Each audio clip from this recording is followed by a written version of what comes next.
Ready, set, secure.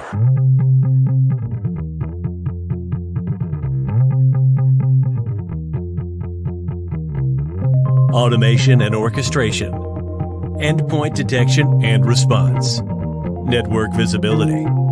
Cloud, containers, DevSecOps, threat intelligence, security platforms. Wondering how to keep up with all the latest security products and trends while still keeping your organization safe? Then stick around to listen to Ready, Set, Secure, the SET Solutions Podcast.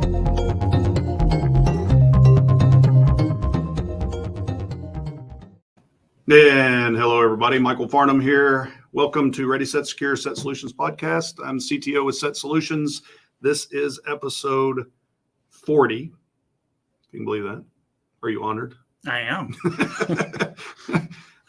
It really is hard to believe we've been here doing this 40. We started this COVID timeframe to try to get the stuff out, and here we are, hopefully post as much as we can expect COVID, and we're going to keep doing this because we're trying to get some value out there. Joining us again, Mr. Greg Porterfield. How you doing, Greg? Good.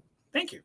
Thanks for joining us. Hopefully, the reason we wanted you on here is to bring some expertise around the AppSec side of the house and the hacking side of the house. So if, for those of you who don't know, Greg is on our, what do y'all call it, technical assessment team now? I know we kind of split off the GRC stuff. Yeah, the technical assessment. Technical assessment stuff. So basically, he's a scary guy, and I'm not BSing when I say he's scary. He does some weird stuff, but he used to be on the data analytics side and has found his new passion with the assessment side of the house. So thanks for being here. Appreciate it. Also joining us, a good friend of mine, Dan Kirkendall from Rapid7, I guess the founder back in the day of AppSpider, right? Is that correct? That's correct. It was NTO Spider back then when I started it, but yeah. Been hacking web apps since late 90s and started NTO in 2002. Yep. So it's been a while. You have been doing it a while. Dan and I, along with another buddy of ours, Jim Broom, used to do a podcast back in the day, a personal one, and we always, joked about the Web Security Minute. And Dan, that's how Dan got part of it, because it was always 15 minutes instead of a minute. But it was a lot of fun, and so we ended up doing that for, I don't know, it was like 3 or 4 years or something. We did that podcast together. It was a lot of fun. So that was a blast. Yeah, that was cool. Yeah, I mean, you get me talking, and then I'm not going to shut up. So well, that's what the goal is today, is to get you talking. So all right, let me get my timer over here too. I forgot my timer. So what we're going to do today is talk about application security, which we've got the team on here to do it. So let me get my stopwatch. Sorry. And now, but before we do that, like we always do, we're going to get into a little bit about SET Solutions, some upcoming events we've got going, and then we're going to talk about some news segments. We've all got some articles we want to talk about, and then we'll get into the main topic, which is today is all about APIs. API security, that kind of offshoot of application security, but it is pretty much the main place right these days, it seems like, from application security standpoint, that we need to focus on. So that's kind of our agenda. So real quick, before we get into that, let's talk about SET Solutions. We've got part 2 of Chris Hayes' blog coming out. I think it's either out or it's about to be out. On Elastic Cloud on Kubernetes. If you are interested in that at all, trying to put Elastic Cloud on Kubernetes, it's a very in-depth code segment. I mean, just everything you need, very technically in-depth, and you can go into the online and just pull the code out as samples that he used. Chris does some really good stuff. He's on our data analytics side, works on our Splunk Raise platform, and so he's really good at that stuff. So please go onto the blog and take a look at that. It should be the latest one up. Also, if you are in Oklahoma City, we do have a shooting event going on up there on March 24th. And then we've got one up in Dallas on the 31st. We are doing a lot of in-person stuff now, and everybody generally likes to go shoot guns and have fun. So please make sure you get with your SET Solutions account rep if you want to try to go to those. Those are coming up pretty soon. So now we will get into the news segment. So first, we're going to get into Dan's article. He is, let me see, let me pull it up here. Forgive me. So he's talking about the Logan Health facing a lawsuit in the wake of a hacking incident. Then Greg is going to talk about Revil ransomware member getting extradited to U.S. to stand trial for Kaseya, which was just a small attack that happened a little while ago. And then I'm going to be talking about the Russians pushing their new state-run TLS certificate authority because they got a lot of sanctions and it's affecting them. So it's kind of interesting. So why don't we run through yours first, Dan? Yeah, so I actually picked mine in contrast to your guys. Your guys are like these big global problems, right? Like world-shattering, industry problems. And I was trying to bring it down a little local. This is about a healthcare company that's being sued because they basically had no security, and somebody got access to their system. Pretty simple, like it's one of those things where I even hate to call it a hack, right? It was just like somebody just used it, and just grabbed the data. There was no effort involved. And so they're getting sued for negligence. And we'll see what happens. But what I think is interesting still is there's a lot of times where I thought my story would go last. So I was in contrast to these massive world-shattering issues, it's the little things that still are going to continue to bite us. When everybody's focused on the big strategic things like that, so many people, so many of my friends, they get hacked, and it's not these big, huge hacks that happen. It's the little things that keep affecting people at home, right? It's the kitchen table issues, if you will, of hacking, of cybersecurity that I don't think gets enough attention. We often focus on these big ones, and it's like people have no thought at all when they fill out their form at the doctor. Like, why does the doctor need your social security number? Yeah. Right? I mean, maybe for the processing of insurance, but why are they saving it? All these things, it's the little things why we are so quick to give this information out. And I've dealt with a lot of legal offices, doctors' offices. Their security is non-existent, right? Very good. And so anyway, mine was there to contrast that. No, I appreciate that. I mean, it's something we need to focus on. I mean, obviously these things don't get headlines. They're not going to. Nobody wants to talk about them anymore because they see them so often. But I'm sure all the people that are dealing with this Logan Health issue are pretty upset about it. One of the things I saw is it's the typical response: we're going to give you free credit monitoring for a year. It's like, well, yeah, but that's my PHI, man. It's not going to help me at all. I mean, once it's out, it's out. I thought it was interesting that they actually talked about diminished value of their PHI. I mean, that's not something you hear of unless you get in a car wreck, which I did not too recently ago, right? And it's like, oh, the diminished value of my vehicle. Well, now they're actually talking about this is in this lawsuit, bringing up diminished value of their PHI. It's all of the out-of-pocket costs that they've got to deal with, even though they've got credit monitoring getting implemented. It just doesn't do them any good. Part that was interesting to me was the kind of response from the lawsuits. This isn't the first one to try it, and they're finding it difficult to get any type of relief from the government or from the justice system when an organization kind of fails to do security. The lawsuits or the courts force the plaintiffs to demonstrate actual harm, and while that's probably good, it's difficult when we're talking about you failed to do your job and now my name and social security is all over the internet for people to pick up and do stuff with. It's hard to gauge what is actual harm versus likely harm in the future, and when that's going to be picked up and re-aggregated. Yeah, and how can I prove to you actual harm how do I know if I have identity theft 5 years from now that it didn't come from that? I mean, the data that's in that set, the PHI, is not going to change. Yeah. I mean, there could be other health issues that come on top of it, but if you do something to use that data to breach, and there's all kinds of scenarios, right? You have information about my health diagnosis, you use that to target me with certain types of, Fish. advertisement phishing or something like that. I have no idea. Now, how can I prove that came from that? You can't do that. I mean, it's near impossible.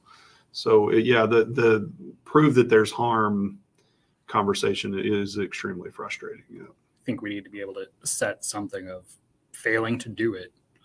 Failing, like getting breached is a thing. It happens.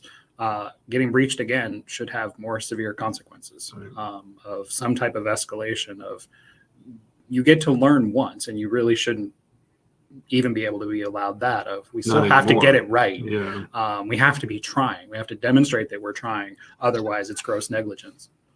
Yeah. I don't know if the penalty system is the right system or rules around what they're even allowed to store. So like, let's say you get breached, you know what, you're not allowed to store credit card numbers anymore, or, have penalties along those until they prove they can actually handle the responsibility sort of thing. Because just the penalties, the insurance companies end up handling it and the companies move on. Right. But if they actually can't operate the same way, that might have a little bit more impact. Almost like a maturity model to, Really? Maturity? Interesting. That's a new idea. Well, let's move on from that. But yeah, obviously this is stuff that needs to be highlighted, but nobody wants to write about it anymore because it's so common. So on to the really big, important issues of the day, Dan, unlike your article. Yeah, we can move on and not talk about it like everybody else. So let's talk about REvil ransomware member getting extradited. Yeah. So this was relatively recent. One of the, we're going to say affiliate, or someone allegedly an affiliate for REvil, was extradited to the U.S. And I think this was over the weekend. And this individual was picked up in November of last year, crossing from Ukraine to Poland. So this was before, not recent. And the kind of interesting part of this, the REvil did several things, but at least for me, one of the more notable was last year, the Kaseya attack. And while that wasn't huge, it had the potential to be massive. The impact was on a scale that was high. It was thousands of people were impacted and things like this, but it could have been hundreds of thousands without too much effort or too many things going wrong. But this individual being extradited and then being brought back was interesting in that it may move slow, but sooner or later we do make some progress on this. If all of the charges go through, depending on the verdicts and all of that, facing 115 years, which is probably appropriate. Ransomware gangs really need to be taken off the table and put to some other type of not harm. But it's probably a pretty good thing for managed service providers that have been targeted repeatedly for these kinds of attacks. Of it's one player that's going to be tied up and doing other things for a while, probably not affecting the core, but it's progress.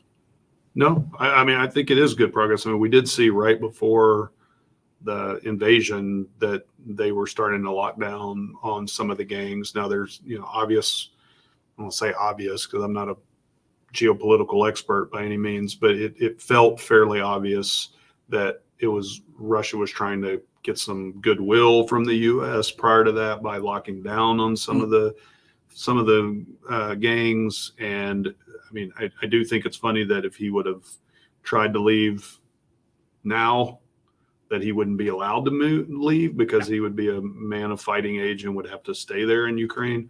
But I don't know. I think some of the lockdown that Russia was doing within their own borders was interesting, and in the world going after them, Ukraine doesn't have a extradite treaty with the U.S., but I'm pretty sure Poland does. So now that he's there, we can snag him. So I think it's positive all the way around. Whether it'll affect, I just think so much is being affected. I don't know that we've actually. I haven't looked at the recent news to see what ransomware activity outside of the war is happening, that whether those gangs are still really, really pushing right now. That's a whole nother probably topic to discuss. But Dan, what are your thoughts on this one? Yeah, well, I want to back up just a second, and I still don't understand why these ransomware teams, why are they like all naming their organizations after like some like Austin Powers-esque evil villain like Revil?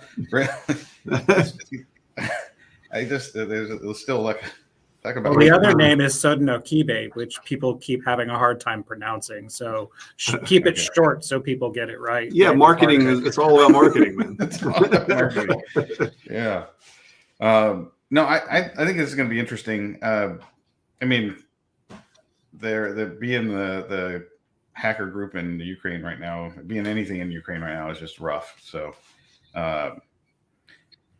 yeah, I think, you know, what it does do is it's going to, all of this, the geopolitical climate is going to, I would think, embolden the Russian-based hackers. Like, you know, the idea of any extradition happening there, you know, that ain't happening.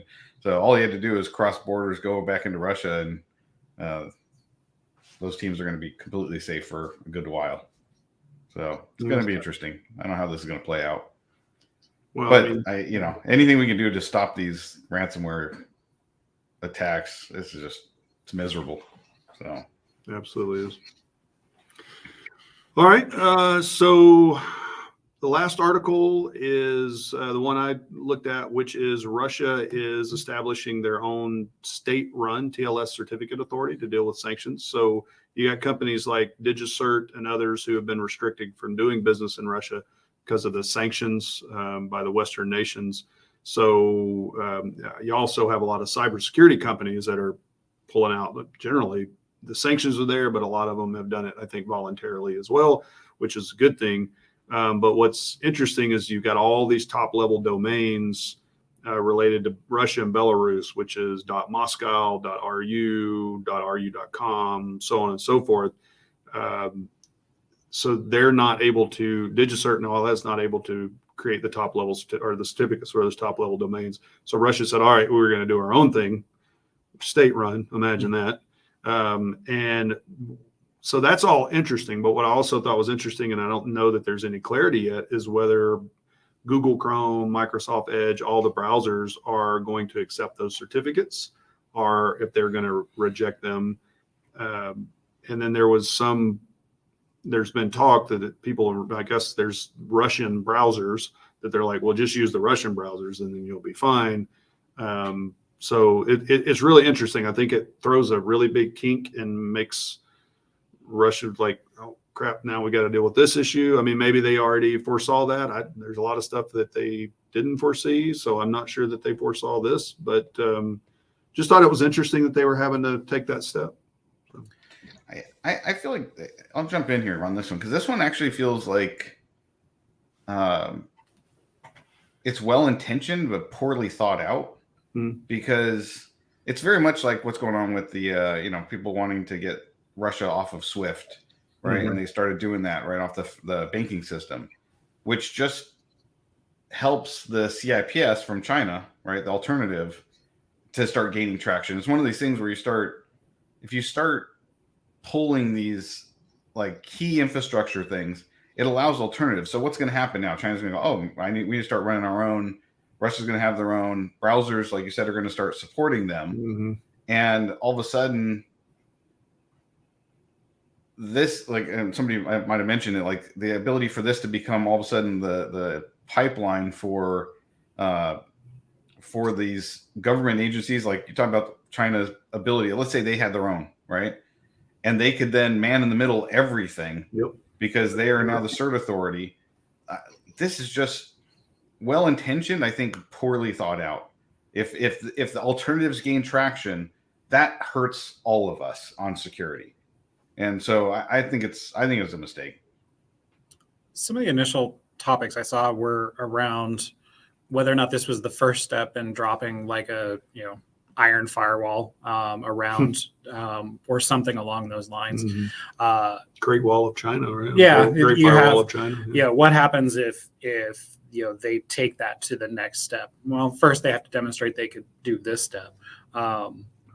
but the potential for abuse is really, really high for everybody who understands like that the certs sit in the middle. That's how we prove that we are kind of that communication is secure.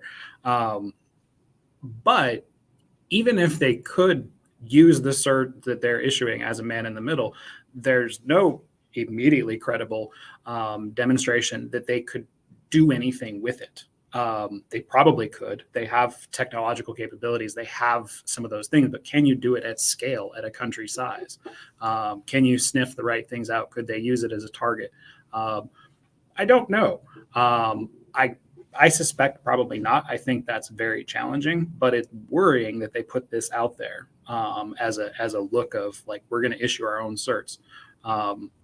Better ways to do it. But time is of the essence, and they don't have a whole lot of options. They have to try and keep the lights on. So kind of have to watch it. Yeah. No, the man in the middle, absolutely, it came up in the article. It's absolutely a concern, but yeah, whether or not long-term this sticks and they can still use it for something, but yeah. And they don't have to do it at nation scale. Initially, they could just let everything pass through, but at any point they want to do it for any organization or whatever, any site they want a man in the middle, they would be able to pretty quickly. So I don't know. It's that one's a concern. It's kind of like it's such an underpinning of the whole system. I'm not sure the benefit outweighs the risk. Well, I don't even know. I didn't look deep enough to see whether or not it's. I think it's just a consequence of the sanctions of DigiCert not being able to do business there. It's not like, it's really an unintended consequence of the sanctions versus we're specifically targeting this and we're not going to let DigiCert issue this. It's just they just can't do business there. So really, it is just that unintended consequence of the issue itself, which is the sanctions, and DigiCert's like, well, now I can't sell them stuff. So what am I supposed to? But that's why I said I think it's all well-meaning. I just think it's not all fully thought out in what could happen. So. And so much was happening so fast, and they're having to apply so many sanctions. It's just like, it's hard to think of the details of something like that, even though that's a huge detail, but it's still one detail. You're going, oh, I didn't think about that, right? So towards the end, they talk about kind of the other side of unintended consequences of you have a lot of cyber armies being stood up, and they're coming up in a couple. Well, they're kind of even Ukraine divided one side or the other: pro-Russia, anti-Russia, pro-Ukraine, anti-Ukraine, whatever. But I've seen the things of it's like bug bounty at a nation state. Have you ever wanted to try and hack a country? It's like, well, no, I never had that thought really. I'm not sure I want to draw that kind of attention, but it's also being turned around as a vector for people who don't know what they're doing but want to jump into that of you have tools that look offensive, or they're being told that they're offensive tools to be used, and in fact they're malware. So it's kind of short-circuiting that game a little bit, and I think we're going to continue to see that as tensions build. It's going to get information, misinformation, everything's going to become very confusing, more so than it already is. We talked about the cyber army on the last podcast specifically, so it's definitely a thing. So, all right. Well, now that the world is completely going to hell, let's move on to the next thing. So the main topic for this podcast and live stream is around API security. So as I've said, Dan has been doing AppSec stuff for years and years and years and years. He's old hat at it. He's seen a ton of changes over the years. I think the last time, Dan, we had you on, we kind of talked about that. What are some of over the years, the changes that you have seen? And Greg and I were talking this morning about how there was a time frame where we went from talking about the security of web apps to the security of mobile applications and why that was such a big deal. But really, when you think about it, the underpinnings of why mobile security was such a big deal had almost everything to do with APIs, because that's how the mobile apps talk to the back end, is via APIs. So if you've watched anything I've been talking about over the last year, I've done several different webcasts and interviews and stuff like that all around API security. So it's a real big topic near and dear to me. And it's just such an underpinning of how business gets done these days that it's just a huge problem. So wanted to bring Dan on, wanted to bring Greg on, talk through this, what their thoughts were, how they see it. Got a few discussion points, but Dan, I'm going to just throw this question out to you.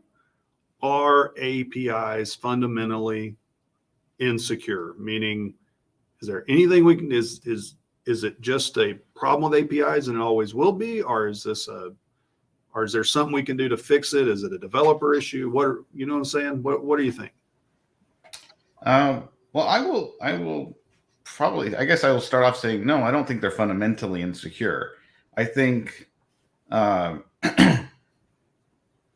we don't have a lot of the security tooling for developers to help them know if they're doing a good job or not. I think that's part of what makes it difficult. And at least in my experience, we've had a lot of web developers building out the APIs with web developer thought patterns, right? And kind of thinking about it that way. Or you have a mobile client developer, right, pushing on an engineering team to like, hey, I just need access to this data, right? Yep. And get me the data and get me the data. So it's very difficult to do it well. I think it's not fundamentally insecure. It's just difficult to do it well, but so is all security. It's hard to do well. So I would say it's, if we look at the history of this, right, if you go all the way back, I think the first real web APIs were XML RPC and SOAP, right? At least that's my recollection is how like XML RPC was the first one and SOAP kind of built off of that. And SOAP had a WSDL, which was nice because it was a self-documenting API essentially, right? And that was very nice. That was one thing it had over XML RPC, in that you could actually like grab the WSDL, the web server's description language, I think is what that stood for, and you could see what the methods were and parameters and all that stuff. Get a little bit of a hint of authentication, but that's then we started having a bunch of different ones. I even saw it was like Flash had AMF, which was their own API format that they had. We had some, REST came along to, SOAP was, what was nice about it was well structured. What was a pain about it is that it was like rigorously structured and people wanted a little bit more flexibility, which is where kind of REST came out of. REST was a very loosey-goosey structure. You could kind of take in calls any way you wanted effectively, undefined everything, which was a big mess because there's no standards whatsoever, really. And even like the efforts to document these REST interfaces, which is like Swagger and OpenAPI and RAML, these formats that try to describe what's on the REST interface, they have an insane problem because there's no standard. Like, there's nothing to stop anybody from doing anything. So you just have to be able to document whatever craziness a developer wanted to do. So it's been an interesting problem. But what I see as the biggest difficulties is authentication and access controls, which is really the hard bit. I think it's really hard to know what somebody should get, but it's certainly solvable, and a lot of organizations do solve it well. And GraphQL is going to be interesting. GraphQL, I think, makes that authentication and access control an absolute nightmare because you can query out all kinds of data. You build out these graphs, and anybody listening, if you're interested in GraphQL, take a look at, go to search for GraphQL Voyager, and it'll just show you a very simple API. And you'll see all these little arrows that show like you pull the data from here and you use it in this other request over here to get more information. And if you just do the thought exercise of like, okay, let me think out all the possible scenarios, that one little map will turn into like 10,000 possible sequences, and it gets crazy fast. And so if you're trying to think out, how do I make sure that this user only gets the data they're supposed to have? You gotta do this well. You have to do it really, really well. And so it gets hard. So I'll let Greg jump in here, but that's my starting point. Yeah.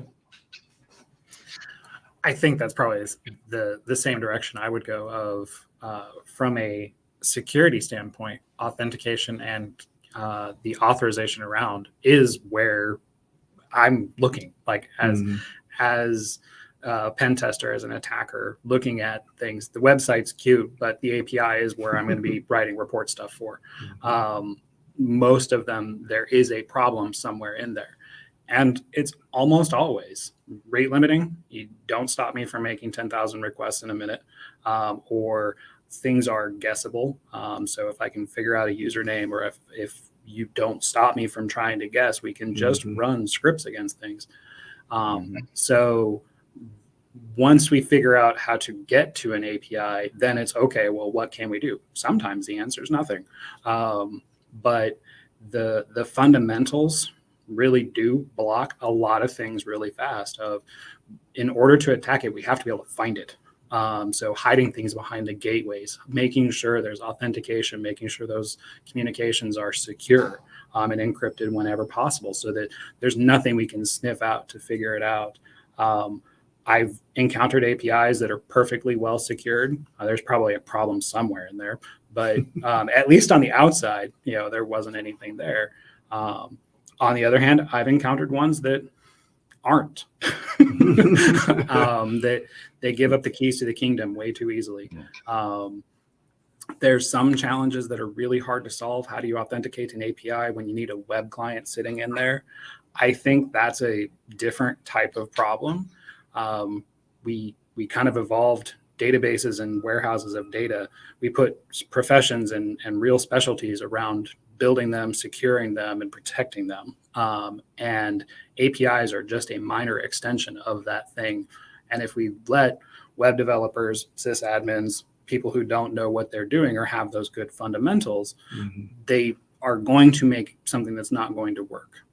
So having real API architects who know how to build their fundamentals into the product is a really good start. But is that, and I was going to key on that, and it's good that y'all are coming together on that. I don't see, I have seen job descriptions and job titles of, API developer, that kind of stuff, but it doesn't seem like it's as much of a focus as a specialty as a web developer or a mobile developer.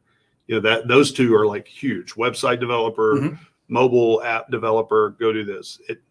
Generally, it's in the job description somewhere that you need to do an API along with it. And from what you're saying, that's a red flag. It's like, well, no, they shouldn't be the one developing the API. They should be developing the functionality of the front end and working with an API architect and developer to figure that out and to make sure it's done correctly. But you just don't see that specialty pushed a lot. I don't see that. No, I think it's still too early. If you would have jumped back, 8 years, 8 years in history, they didn't have mobile developers either, right? They had web developers that were trying to do mobile apps or mobile friendly web apps and things like that, right? It needed time to grow. And I think there's also a lot of people trying to focus on in schools, teaching people how to be a full stack developer. And I don't really, in some of those cases, I don't want a full stack developer. I want somebody that's going to actually specialize on this particular area. And that's is kind of difficult for most companies to get to that maturity level. Well, it's the same thing, right? You don't have staff to do a lot of different things. It's the same problem we have training somebody up to just do API security. I don't even see that in our API development. I don't even see that in college courses. It's like you may have an API development class, but to your point, it's taught as the whole computer science curriculum to be a full stack developer instead of being a specialty. Another reason I have issues with teaching this at a collegiate level instead of teaching it, in trainings that individuals go to, some type of certification, which other people have issues with that too, but at least you would have something to measure it up against and have a specialty. On the positive side, there's not a lot for attacking them either. Like I have books and resources, all kinds of things for attacking web applications as a whole. I don't have a whole lot when it comes to just dealing with APIs. I wish I did. It would make my job easier. But there's resources out there. There's resources for all of this. But it does seem to be kind of a categorical blind spot. That's interesting, Craig. Yeah, and that's what I was mentioning earlier. There's not tools, right? So part of the problem is that on the attacking side, we haven't seen the attacks are very specific. A lot of times they're very business logic centric, right? Yeah. So a lot of certainly they're vulnerable to injection attacks, just like anybody, right? Anything. Some of the frameworks actually help. So some of them are more secure than a web app out of the gate because the frameworks handle the parsing and all that sort of thing, and it's kind of cleaner. But they're still vulnerable to them, but like what Greg said earlier, that there's all these different layers of APIs, right? You have your internal APIs, and then usually you'll put another API on top of that to handle authentication that then passes down. And so because you're doing it, and then GraphQL I've seen where they'll have like their public API, which then talks to the internal APIs, right?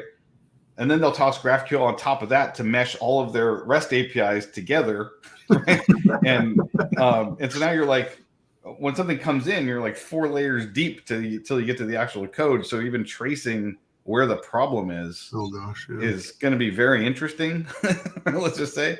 But all of that, I mean, what I think is interesting about some of that, though, is what you're saying. There's a lack of resources on actually attacking them. There's a lack of resources on developing securely in APIs. But what you don't have a lack of right now is companies coming out of the woodwork to secure APIs. So it's a very well-known problem. You mentioned documentation earlier, Dan. A lot of these tools work on automatically documenting them for you. So when you feed them in there, wherever that integration is via an API gateway, you've got things like API gateways that were originally meant for helping you consolidate and put certain features in so you didn't have to write it all in the code, but they have become a security tool because a lot of the authentication authorization is done there. A lot of the encryption is done there, so the developers don't have to put that stuff in. So there is tons of tooling out there to manage them and secure them. Not a lot on it almost seems ahead of the game on that side from where we were developing web application firewalls and that kind of stuff. It seems to be that cycle of creating security tools to focus on them has gone quicker than things like web application firewalls and things like that. And I may be wrong. I haven't done the research to go look at the timelines, but it just seems like that cycle is happening faster than it used to. I think. Go ahead. I'll let you go first. I was going to say part of that I think is because the gateway solved the problem at a couple of different layers. Mm-hmm. So the first challenge with APIs is building the first one, then the second one, then redeploying when you change. Mm-hmm. The gateway started helping to solve those problems of you have microservices and all these things that are hiding behind that they don't really want to be messing with too much. But the gateway allows us to kind of start sharing things without reinventing the wheel over and over again. I almost to some point think that the security things was almost a byproduct of letting them deploy. I don't think they wanted to make them secure. I think they wanted to make them deployable faster. Yeah. We got security as a bonus, which was neat. It doesn't usually work that way. But when it's an operational stuff, I think it gets traction faster. We have trouble pitching the idea of making things secure. We have absolutely no challenge of making it easier. When it comes to like push a button, now you can redeploy. That people buy that. Yeah, some of the tooling out there helps the ingress, right? So like when people are coming in, and then it'll handle SSL termination and basic authentication, right? The one thing that I've seen a couple times and stresses me out is people think, oh, that's doing the security for me. Yeah. But you still have all of the access control issues that have to be done in code, right? The endpoint is not going to handle access control, right, at all. So you still need to handle that. So sure, it handles the session authentication, that sort of thing. And that's great. When I was talking about not having the tools, I meant having the tools on the attacking side. Yeah, which, that's what I mean. Because if you don't find, if you don't, like, everybody's walking around thinking they're relatively secure. And this was the same thing when mobile apps first came out. The APIs that power the mobile apps, everybody's like focused on the mobile app itself. Yeah. They're going like, oh, I want to poke this little thing on the phone and like see what's going on here, and not realizing that was actually, like, I kept telling people, like, what's the point of attacking the mobile app itself? I'm going to get a couple users. I'm going to attack that API behind the scenes, because that's where all of the gold is. That's where all of the actual power is. That's where the data is. And it's still very hard to attack APIs. And so obviously we're working on the problem. But you look out there at the tooling, and it is very manual and very difficult, which means for most companies, it's very hard for them to know if they've actually done a good job. And so that, like, in general, I know I look at the defensive stuff, but I've been on the attacking side for a long time. So that's kind of where I feel like if people don't know if they did a good job, they don't know how to improve, right? No, absolutely. And so because we don't have good quality tools to test, right, like a DAS can do for a traditional web app, because you don't have really solid tools to do mass testing, people don't know if they've done a good job on their APIs. Yeah. Guys, we could be here for another hour talking through this, but Lauren's going to cut us off here in a little bit before we keep going. So obviously we're not going to solve it here, but I love the point of the tooling of attacking. I think we don't know what we don't know until we have something that can make that a broader, more accessible type of test. Just like you mentioned, Dan, with the DAST and SAS tools, all of those things have got to the point where you have to have knowledge of the application and the tools to do it, but it's a lot easier than it used to be until we get to that point. And I've seen a couple of companies popping up, and a lot of the API security companies do some testing and stuff like that. So we're getting there, but it's not in the level of like the people down on the ground level trying to attack these. There's still a ton of manual effort behind it. So it's an interesting problem to have. So yeah, I mean, we're working hard on the problem, and I'm excited about what we will be delivering next year. I'm pretty excited, but even then, it's still there's a long way to go. It's a big space. And there was one thing, the OWASP top 10. There's an API top 10 actually. Yeah, and it's pretty good at kind of the general broad categories, like Greg was mentioning, the rate limiting and all those. But it's a very conceptual document, because that's all we have as an industry right now. We need more specifics. That's another thing that I don't know, Greg, if you've been seeing, but I don't see a ton of detail around particular API hacks. I just hear, oh, this API had a hack, but there's not been a good sharing of details. I think some of it's because they're not advanced. They're not interesting. Like, I went looking for it when we were talking about it for this one. In 2021, there was kind of high profile attacks that involve APIs at almost every month. But the big ones, we're going to avoid the politics part of this, but Parler was the first one in January. That entire site got dumped because their APIs were not good. Every potential problem that you can have, they managed to put it in there almost like it was a vulnerable app. Oops. Nice. On the other side, you have like Proxy Logon, which showed up a couple of months later, that was abusing layers of APIs inside Microsoft and in the Exchange side. And of course, they fought that for about 8 months by its various iterations. Experian and John Deere came up later. I think there's lots of these attacks going on. Unfortunately, a lot of them are just like, hey, we did something because you let us have all your data, so we took it. Like, I don't see a lot of complexity to them. I just see you let us in and we did it. The APIs are just easy to pop. I guess like our first article, there was no hacking involved. Yeah. Yeah. Guys, we need the access. We need to cut this off. But Dan, definitely next year when y'all are ready to talk about it, would love to have you back on some of the stuff you're doing.